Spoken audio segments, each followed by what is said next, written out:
Hi అండి, అందరికి నమస్కారం అండి.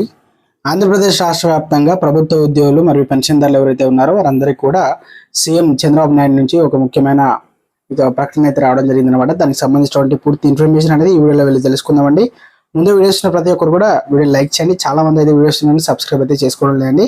దయచేసి సబ్స్క్రైబ్ చేసుకోండి, సపోర్ట్ చేయండి. తోడ్పుతానికి బంధుమిత్రులకు కూడా వీడియోని షేర్ చేయండి. వివరాలు కనుక వెళ్ళినట్టయితే తీవ్ర వరదలతో అతలాకుతలమైన విజయవాడ పరిసర ప్రాంతాల్లో ప్రజలను ఆదుకోవడానికి శ్రీ సత్యసాయి అనంతపురం జిల్లాలో ఉద్యోగ ఉపాధ్యాయులు ఒక రోజు వేతనాన్ని విరాళంగా ప్రకటించినట్లు ఏపీ ఎన్జిఓ సంఘం ఉపాధ్యక్షులు జక్కుల మాధవ తెలిపడం జరిగిందనమాట.